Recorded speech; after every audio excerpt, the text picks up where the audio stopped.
It's March 21st here in Seoul, and I'm Kim Dami. We begin with these stories making the headlines at this hour, starting with the impeachment ruling for Prime Minister Han Duck-soo.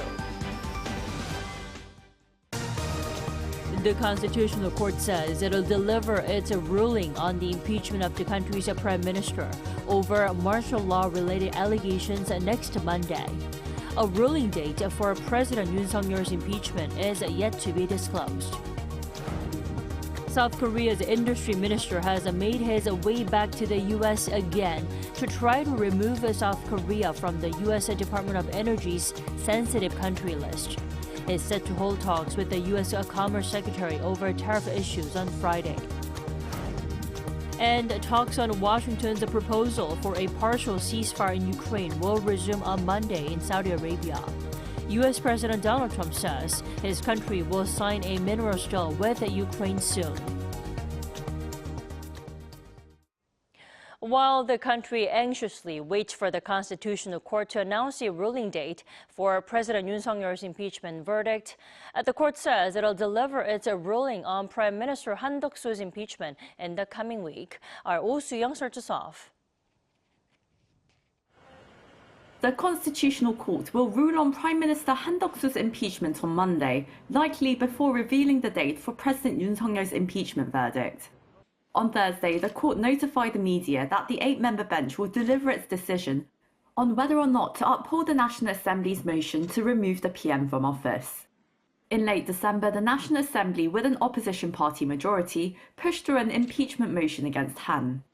It accused him of abetting President Yoon's December 3rd martial law and refusing to approve the appointments of 3 Constitutional Court justices. If the Constitutional Court dismisses the impeachment, Han Duck-soo will immediately resume his duties as Prime Minister and acting President. As Han's case is largely relevant to the President's impeachment, it seems the court has deliberated on it first.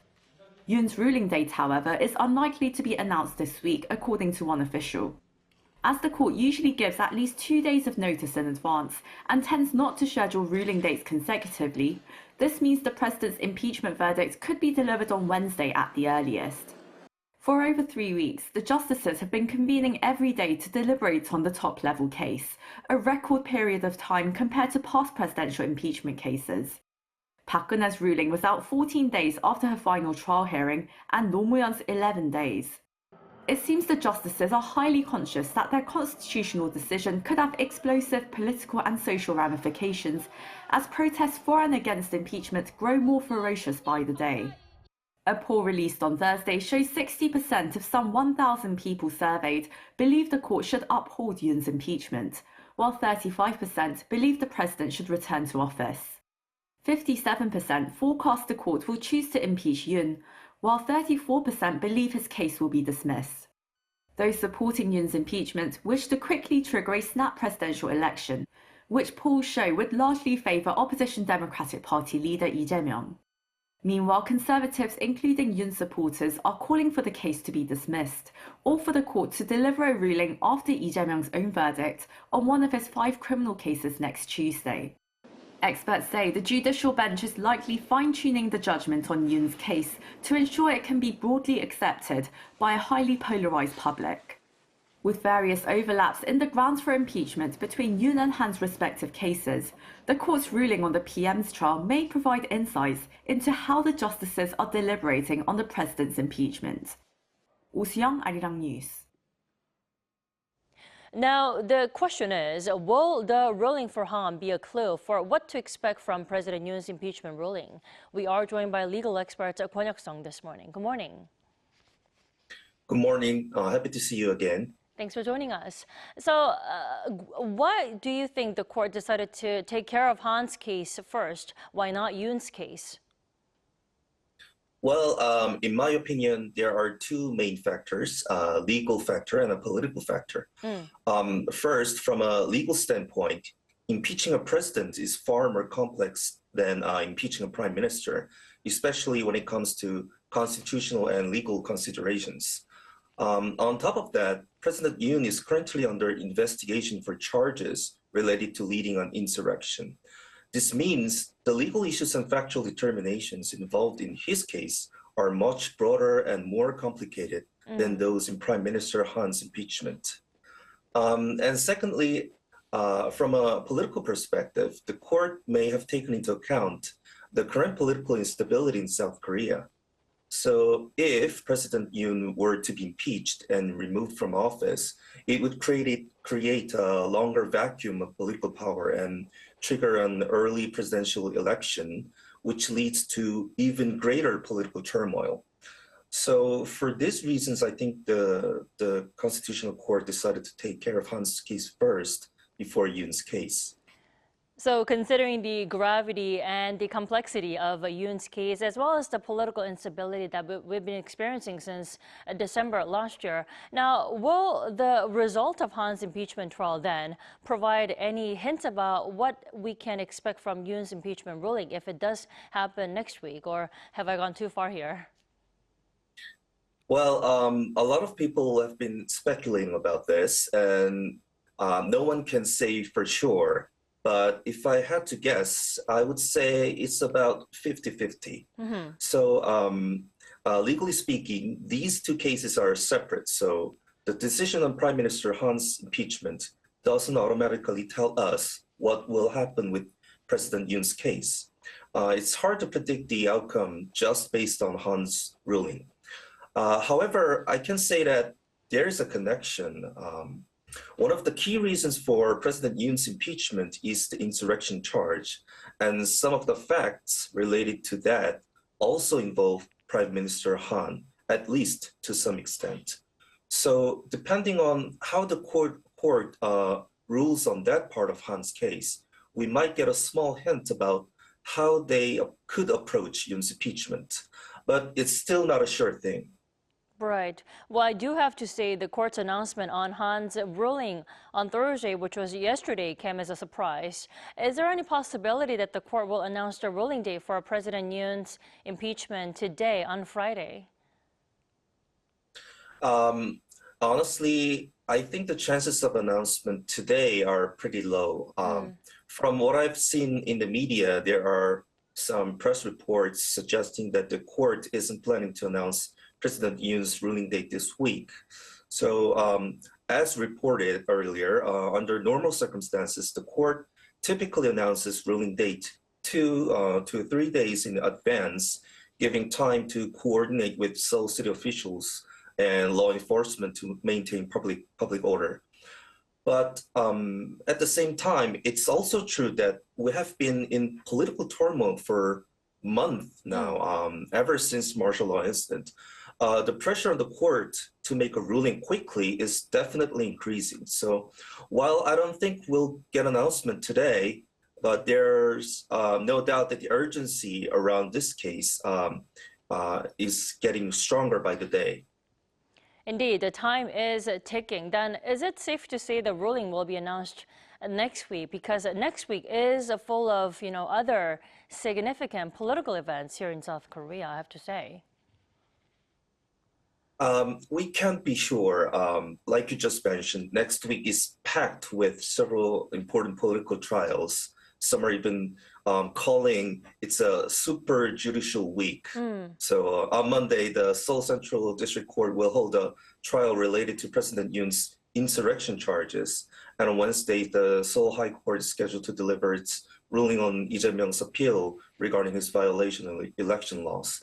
So considering the political impact of these trials, I think the Constitutional Court will likely wait and deliver its ruling after these key trials have concluded.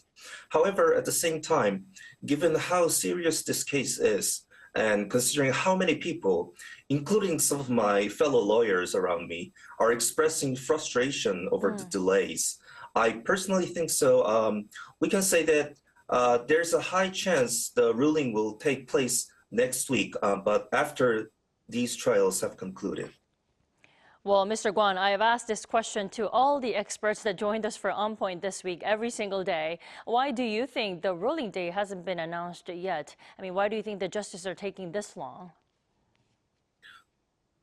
Yes, so at this point, the whole Korean society has been talking about impeachment so much that it almost feels normal for us now. But let's not forget, a presidential impeachment trial is an extremely rare event, not just in Korea, but in global. Indeed. On top of that, not like the President the Nomuyon and Park Geun-hye's cases. In this case, we are witnessing an unprecedented situation where a sitting president is actually on trial for criminal charges, and the charge itself is a insurrection. So there are barely any precedents for this case, which means the legal impact and political fallout could be huge.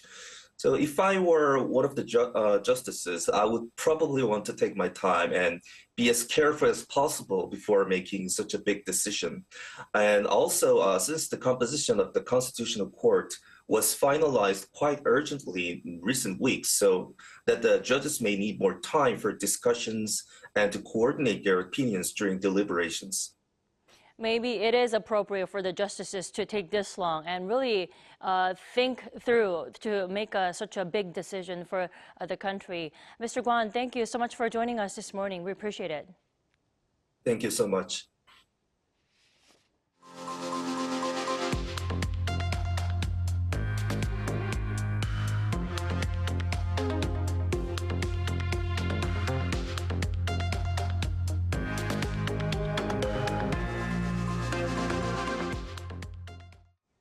South Korea is pushing for negotiations amid potential new U.S. tariffs and restrictions on scientific collaboration.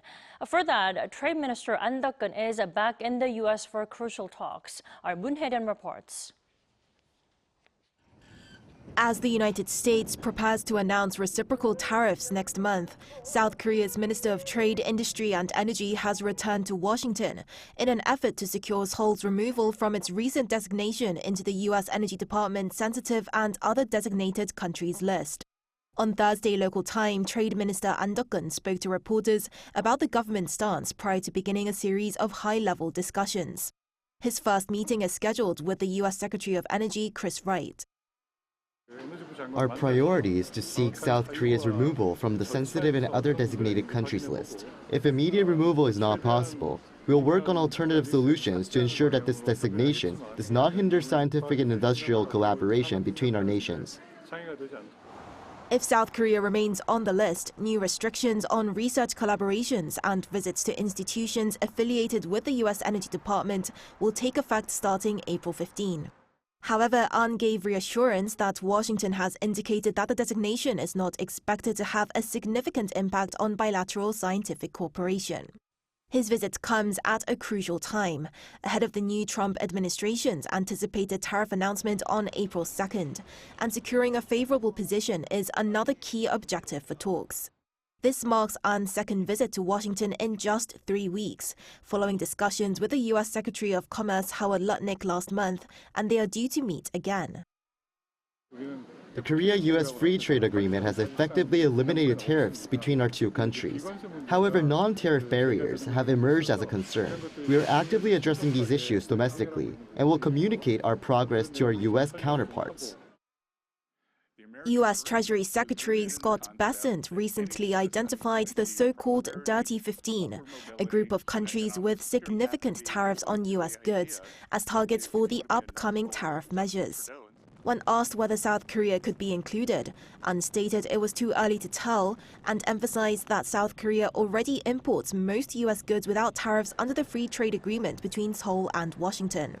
Regarding a potential exemption from the new tariffs, the trade minister explained that there haven't been many cases where specific countries were granted exemptions, and it appears that the measures will be implemented first before adjustments can be made. He added that ongoing communication and negotiations will be needed to shape the trade framework between the two allies. Moon Hae-ryun, Arirang News. In the meantime, the European Union has pushed back its first phase of retaliatory tariffs against the U.S., originally set to take effect on April 1st. The European Commission announced on Thursday that the countermeasures will now take effect on April 13th and all at once, instead of across 2 stages. The first phase was originally set to levy tariffs on U.S. exports of whiskey, motorboats, and motorcycles to the EU, and the second phase on beer, poultry, beef, and other produce. The announcement also stated the postponement allowed time for negotiations with Washington, and that tariffs would be imposed without further delay should they fail to find a resolution.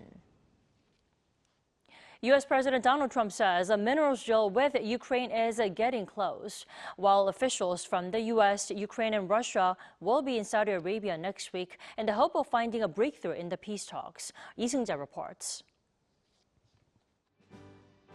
U.S. President Donald Trump said Thursday that a minerals and natural resource deal with Ukraine is getting closer. Trump made the announcement at the White House after signing an order to increase U.S. production of critical minerals. We're doing very well with regard to Ukraine and Russia, and one of the things we are doing is signing a deal very shortly with respect to rare earths with Ukraine, which they have tremendous value in rare earth, and we appreciate that. Washington and Kyiv said earlier this month that they had agreed to conclude the minerals deal as soon as possible. The comments by Trump also come as he spoke with Ukrainian President Vladimir Zelensky on Wednesday in what the White House said was a fantastic one-hour phone call. President Trump also said Thursday that progress towards a ceasefire deal between Russia and Ukraine is progressing well. And we spoke yesterday with, as you know, President Putin and President Zelensky, and we would love to see that come to an end, and I think we're doing pretty well in that regard. So hopefully we could save thousands of people a week from dying. That's what it's all about. They're dying. Meanwhile, officials from the U.S., Russia, and Ukraine will head to Saudi Arabia next week to hold talks on a potential ceasefire deal. Talks on a U.S.-led proposal for a partial ceasefire will resume next Monday, with Russian and Ukrainian officials holding talks separately with U.S. officials. According to President Zelensky speaking at a news conference in Oslo on Thursday, U.S. officials would meet with Ukrainian experts and then hold separate talks with Russian representatives. The White House issued a statement saying that President Trump and Russian President Vladimir Putin had agreed to technical negotiations on a maritime ceasefire in the Black Sea and a potential full ceasefire and permanent peace during their talks on Tuesday. Lee Seung-jae, Arirang News. South Korea's foreign minister Cho Tae-yeol left for Tokyo this morning to take part in a trilateral meeting with his Japanese and Chinese counterparts. Throughout his two-day visit, Cho is scheduled to hold several bilateral meetings with Japan's foreign minister Takeshi Iwaya and China's foreign minister Wang Yi. The three officials are expected to hold discussions on a wide range of regional and global issues. Now, this marks their first meeting since South Korea's brief imposition of martial law in December, with their last meeting held in November 2023 in Busan. The South Korea men's national football team was held to a draw against Oman in a World Cup qualifying match on Thursday night. Despite playing in front of the home crowd at Goyang Stadium in Gyeonggi-do province and far outranking the Middle Eastern team, South Korea only managed a 1-1 draw without some players due to injuries. Wolverhampton Wanderers striker Hwang Hee-chan scored in the 41st minute after a sharp pass from Lee Gang-in to put South Korea 1-up. But then Oman leveled up the match with an 80th minute goal. With 3 matches left, South Korea is top of Group B with 15 points from 4 wins and 3 draws. They'll play Jordan on Tuesday at Suwon World Cup Stadium. An annual medical conference took place here in the country with a showcase of how healthcare taps into AI, as well as a growing international recognition in the industry. Our An Sung-jin tells us more. AI and healthcare. The combination of these is going beyond implementation as companies seek to weave them into our daily lives. South Korea's Health Ministry and the Korea Health Industry Development Institute are hosting the annual Medical Korea Conference to connect those in the field and promote discussions on the implications of this. With a need for more healthcare workers and an aging population, AI integration into people's daily lives has become inevitable, and an expert says this is not as a replacement, but as a helper. There's no doubt that AI is here to stay in the medical industry. The people who are concerned or worried about AI are going to struggle in the future as AI becomes more and more intercalated into everything that we do. Alongside the use of smart technology in our everyday lives, Korea is also promoting medical tourism, welcoming those seeking K-beauty healthcare. An increase in the number of patients visiting Korea for medical purposes implies that not only is our medical technology acknowledged worldwide, but also suggests that we are becoming a focal point for medical tourism in Asia. As Korea receives more international recognition, medical tourists continue to increase, with the number soon to exceed 1 million. Many Korean companies in the beauty and medical industry are here to showcase their latest trends, as well as to network and find partners. With more tourists spending on healthcare and reinvigorating the economy, companies are aiming to increase their competitiveness in the field. Due to Hallyu, Korean healthcare products are garnering more attention, and I hope to share this worldwide. As the country steps up as a medical powerhouse, efforts from stakeholders are set to become more apparent. An Sung-jin, Arirang News.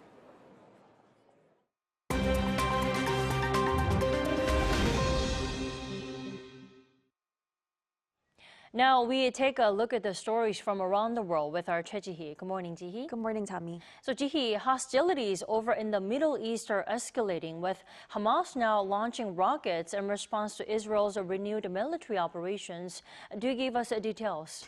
Right, so Hamas claimed to have fired 3 rockets toward Tel Aviv on Thursday, following resumed military operations by Israel in Gaza. This marks Hamas' first offensive since a ceasefire collapsed earlier this week, following Israel's resumption of air and ground operations in Gaza. The Israeli military reported that one of the 3 rockets was intercepted by air defenses, while the others landed in open areas, causing no casualties. Yemen's Houthi rebel group also fired 2 ballistic missiles at Israel on Thursday, but these were intercepted. Israeli airstrikes have resulted in over 500 Palestinian deaths and hundreds of injuries since Tuesday, with at least 85 fatalities reported on Thursday alone. Israeli Defense Minister Israel Katz has threatened total devastation of Gaza unless Hamas releases the remaining hostages. European Union leaders convened in Brussels for a 2-day summit to deliberate on strengthening defense support for Ukraine. However, the summit concluded without a concrete financial commitment. During the summit held on Thursday, Ukrainian President Volodymyr Zelensky addressed the EU leaders via video, urging them to maintain pressure on Russia through sanctions and to provide additional military aid. However, the EU leaders kept a cautious approach and didn't give a solid answer regarding Zelensky's appeal for approximately $5.4 billion for artillery shells. EU Foreign Policy Chief and Estonian Prime Minister Kaja Kallas had previously proposed a $43.4 billion military aid package for Ukraine, but the plan has faced opposition from several member states. Reaching consensus was further complicated by Hungary's refusal to endorse the summit's joint statement supporting Ukraine. Zimbabwe's Kirsty Coventry was elected as the next president of the International Olympic Committee on Thursday, becoming the first woman and first African leader of the organization in its 130-year history. Coventry secured 49 out of 97 votes, defeating 6 other candidates. 41-year-old Coventry has won 2 Olympic gold medals in swimming and serves as Zimbabwe's sports minister. Outgoing IOC President Thomas Bach was among those sending messages of congratulations to Coventry. She pledged to expand Olympic participation and will officially assume the presidency on June 23rd. Paris is hosting a unique exhibition titled Snoopy in Style, A History of Peanuts and Fashion, to celebrate the 75th anniversary of the Peanuts comic strip. The exhibition runs from March 22nd to April 5th, showcasing Snoopy's influence on fashion over the decades. Ahead of the exhibition, dozens of dolls of the cartoon Beagle Dog wearing designer clothes were on display in Paris on Thursday. Visitors can explore original comic strips, designer collaborations, and fashion items featuring Snoopy and his sister Belle in the exhibition. The exhibition highlights partnerships with renowned designers such as Karl Lagerfeld and Giorgio Armani.